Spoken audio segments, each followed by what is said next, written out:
This is the current view from our suite on deck 4. And that is the water level, the seas we are seeing as we sail toward the Falkland Islands. 12 decks above, on the same ship, in the same minute, somebody is in a sauna. This is the Drake Passage, the deadliest open ocean a passenger ship is allowed to cross. The only road to Antarctica. Sailors call it Drake Lake or Drake Shake. You don't get to choose. He'd done it 7 times. He had to cross it twice more. We've been a little trapped in our room all day, tossing and turning and riding it out. This is what you get when you go on expedition cruising down in the Southern Ocean. This is what 11 days inside that ship look like, and how a 10,000-ton hull keeps the people aboard from ever feeling what's happening outside it. To understand how anyone gets out of that, you have to start 11 days earlier, on the other side of the world's loneliest ocean, on a calm afternoon at the bottom of South America. This is John and Colleen. I'm sailing with Atlas Ocean Cruises on their ship World Navigator. Right now in the Beagle Channel, heading south. We'll go past Cape Horn, through the Drake Passage tonight. For Colleen, it's her 4th trip to Antarctica. For John, when we start heading back, that'll be my 8th time crossing it. The kind of passenger who treats the Drake like a commute. But as of right now, neither of them knows what kind of crossing they're about to get. The ship is the World Navigator by Atlas Ocean Voyages, launched in 2021, around 10,000 tons gross. Small for a cruise ship by design, because nothing this size has any business being where it's about to go. There were 164 passengers joining for our voyage. And 117 crew members. This ratio is closer to a private yacht than a Carnival liner. Polar Code rated, ice-class hull, every system aboard built for one stretch of the planet. The route runs north to south, Buenos Aires by air, a 3-hour charter flight to Ushuaia, the southernmost city in the world. Then this ship, through the Beagle Channel, past Cape Horn, and tonight, into the Drake Passage. This is my 4th time going down to Antarctica, and what people have said who've gone in the past is you're likely to get one Drake Lake and one Drake Shake. Drake Lake or Drake Shake. The cruise director's forecast says calm tonight, weather inbound by the time they come back. They're rolling the dice twice, because the only way home is back through the same 600 miles of water. This ship is built for one thing, to make a place that sinks boats survivable enough to order a cocktail in. That's the show. In a few hours, they'll be in the worst water on Earth. But first, dinner. Around 8 at night, the pilot boat peels off and heads home. That's the last sight of land for almost 2 days. Once the ship crosses this line, there is nothing between it and Antarctica. Not an island, not a coastline. Nothing for the wind to push against. That is the first reason the Drake is the Drake. Down here, between 50 and 60 degrees south, there's no landmass anywhere on the planet to slow the wind. The westerlies just keep going. Sailors name these latitudes the Furious Fifties and the Screaming 60s for a reason. Sustained by winds of 50 miles an hour, gusts well above 80, and they have 10,000 miles of open water to build on before they reach this ship. Then there's what's underneath them, the Antarctic Circumpolar Current, the only ocean current on Earth that goes all the way around the planet, carrying 150 times more water than every river combined. The current runs east, the wind runs east. They collide inside the 600-mile gap between Cape Horn and the Antarctic Peninsula. That collision is what builds the waves. The water below is 3 miles deep. Seas run 40 to 60 feet routinely. The record is close to 78. No shelter, no shallow water. Just 600 miles of cold ocean and however the wind feels that day. About 800 ships have gone down in this water across 5 centuries. Until the Panama Canal opened in 1914, the Drake was the only sea route between the Atlantic and the Pacific. Sailors who survived got to tattoo an albatross, the mark of a man the Drake couldn't take. Tonight, 164 passengers are going to find out if they'd earn one. Things are looking good so far, but the Drake Passage, as you know, can be quite turbulent, so we'll see what we're in for. They wake up to flat water. 12 hours into the crossing, and the ocean is behaving itself. They got the lake. The first half, anyway. Drake Passage update. We've been sailing for about 12 hours, and you can see it's very calm. We're getting a little bit of a Drake Lake during the first stages. Our cruise director said that we will get about 10 to 12 foot waves coming up today. A forecast confirmed. A lake. The ship is built for seas 3 times bigger than what's coming today. They still have to come back.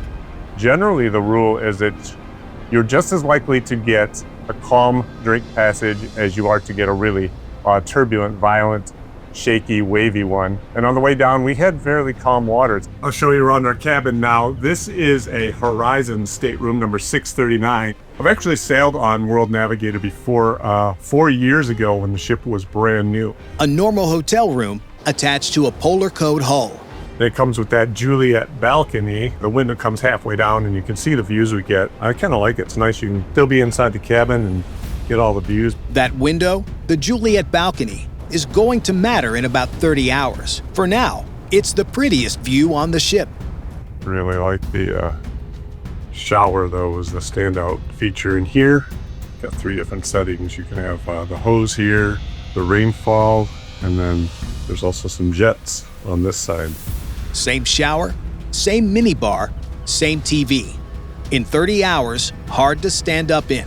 Same room, different physics. This ship has plenty of luxurious amenities as well. You can see we got a spa here and a nice sauna with incredible views while we're sailing. Up here on deck 7, they have some really cool things. A couple of hot tubs and even a swimming pool. We're gonna jump into hot tubs, obviously, after a time when we're ashore here in Antarctica. They do have a 7 app, which is a full bar and a bar and grill sort of setup. This ship does actually cruise other places around the world when it's not in the polar regions. That's the trick. The pool bar and the ice-rated hull belong to the same boat. This is Paula's pantry. Nice little fast casual snack area. Open at 6:30 in the morning. Juice shots, smoothies, all kinds of snacks and coffees. Some savory treat and donuts. Food is really good. We had a circus feast last night with a dessert buffet. It was a 7-course menu, a tasting menu. Some puzzles in the lounge for you to use and a few games. There is a duo that does live music every night in the dome, so that is fun. People have been enjoying that. Going to the dancing. We had a disco party last night. And our cruise director, Daniel, also is an excellent singer. A 7-course tasting menu over 3 miles of cold black ocean. A disco party in the dome lounge while the ship is crossing the same water that ate the San Telmo. None of this is incidental. Every part of it is the engineering working. But the passengers might not be ready for what's coming next. The number one thing I would say is to not psych yourself out too much ahead of time thinking about it, taking medicine like Bonine, things like that. But there are also some other methods, such as like the C-bands, some pressure points that you can wear, the C-bands and things like that on your wrist. Try to maybe book a cabin in the middle of the ship, lower down. It's going to be more stable. Enjoy the horizon. Start your medicine early before you start feeling the effects. Today, the Drake is a lake. 2 days to teach themselves not to need it. Tomorrow, the ocean stops being polite. We're getting our first sightings of land here. We have reached Antarctica. We've made it to Barrientos Island here in the South Shetland Islands of Antarctica. 36 hours, less than 2 days across. The Drake has been kind, and they crossed early. Because it only took less than 2 days for us to get here on a smooth Drake Passage, we're gonna have an extra activity on our program this afternoon. The ocean billed them less, so the schedule is paying back the difference. The bridge has been watching the weather routing for 36 hours. They bought 12 hours of bonus excursion in the most photographed bay in the most photographed continent on Earth. Colleen and I returned to Antarctica with Atlas Ocean Voyages. It was a magical experience to breathe the fresh air, see all the animals, and play in the ice. Isn't this amazing? Look at this scenery. We are in Antarctica, cruising with Atlas Ocean Voyages on the ship World Navigator. Wildlife this close to a 10,000-ton ship is not normal. Most cruise vessels push water with exposed propellers, large rotating blades on shafts hanging on the back of the hull. The World Navigator doesn't have them. Water is drawn through inlets in the hull you see here, accelerated through internal pumps, and shot out the back. No external rotating parts, no propeller injuries to whales, nothing exposed to break against ice, and almost no underwater noise. The brand book calls it virtually silent. The whales don't notice the ship until it's right next to them. I just saw some whales outside. We had tons of whale sightings on this cruise, so it's been amazing. The Antarctic Peninsula is the continent's southernmost arm, and the only part of the continent that reaches up far enough to escape Antarctica's permanent winter. Average summer temperatures here run barely below freezing. Glaciers calve directly into the bays. Penguin colonies thread the cliffs. It's the most accessible square mile of the entire continent, which is why 3/4 of all Antarctic tourism comes through this exact stretch of water. This is what the Drake costs, and this is what it pays. I'm on an 11-day cruise. There are 8 kayaks on board, so you'll have 16 people going kayaking. So they had 5 groups. These kayaks are launching from the side of a ship into water full of icebergs that calve that morning. The hull is rated under the International Polar Code at Category C, with an Ice Class 1B certification. Reinforced steel in the bow and along the waterline, designed to take impact from broken sea ice. The decks themselves just sit 30 feet above the waterline, far lower than a typical cruise liner. Low profile, hardened hull. That's why the kayaks can be in this water at all. Camping as well. They had over 28 people went ashore, and that's about a 9-hour session. They do 9 at night till 6 in the next morning. We got water bottles and parkas, and they do provide boots that are for your use during your trip. And the parkas are yours to keep. 28 people sleeping on a continent at -5 degrees. 5 rotating kayak groups threading icebergs that calve that same morning. None of it is possible without a 117-person crew, an expedition team of up to 17 biologists and ice pilots, and a ship that doesn't drop an anchor. That last part is the trick. The water in this bay is 1,600 feet deep, well past the length of any anchor chain, and the bottom is full of icebergs that calve and drift. Drop an anchor in there and the wrong piece of ice rips it off. So the ship doesn't anchor. It uses GPS-locked thrusters to hold itself stationary, automatically, against wind and current, adjusting hundreds of times a minute, holding position to within a few feet. 28 people sleep on a beach for 9 hours, and the ship is still in the bay at sunrise. 3 days here, then they have to leave. The same 600 miles of ocean that gave them a pass on the way down has got to be crossed again to get home. The Drake doesn't always give you a pass twice. Day 11. They have to leave. The forecast for the return isn't kind. The barometer is dropping.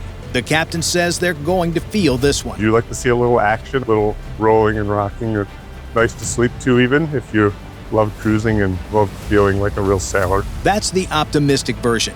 John knew what the worst version could look like. He'd filmed it himself on an earlier crossing. Waves that reach more than 40 feet high tossed us around. From trough to crest, a wave like that is a 6-story building, and the ship is taking one every 90 seconds, sometimes head-on, sometimes broadside, sometimes both at once. This is the current view from our suite on deck 4, and that is the water level, the seas we are seeing as we sail toward the Falkland Islands. Deck 4 you see here sits about 45 feet above the waterline in calm seas. The water is in the window because the ship is rolled, and a wave the size of a small house has stood up next to it. We've been a little trapped in our room all day, tossing and turning and riding it out. This is what you get when you go on expedition cruising down in the Southern Ocean. Same cabin, same shower, different ocean. The Drake has a lake or a shake. Whatever side of that coin flip you get, the ship has to handle. A ship in the Drake doesn't just go forward. It rolls, it pitches, it yaws, it heaves. Naval architects call it a corkscrew motion, the hull rotating around 3 axes at the same time. To anyone inside, it feels like the ship is being unscrewed from the water. A normal cruise ship, the kind built for the Caribbean, would not be in this water. It can't be. The hull is too tall, the center of gravity is too high, the stabilizers undersized for these conditions. In a Drake shake, a wrong angle on a 40-foot wave is a chain of insurance claims that ends with passengers in the sea. This ship was built so that wouldn't happen. On the bridge, the captain isn't asking for a heading. He's asking for an angle relative to the next swell. 45 degrees off the bow. Take the wave on the cheek of the hull, not the face. This isn't steering. It's negotiating with physics. Every 15 seconds for 30 hours straight. What's keeping the ship upright underneath it all is happening below the waterline. 2 active stabilizer fins, one on each side of the hull, extending out about 10 feet, sensing every degree of roll and counter-rotating in real time. They flatten roughly 70% of the motion before the people inside ever feel it. Inside the cabin, the storm has its own audio. Things slide in their drawers: phones, books, water bottles, half-finished glasses of wine. The hull creaks in frequencies you only ever hear on a ship in a Drake shake. A high-pitched whine from the stabilizers working at the limit of their range.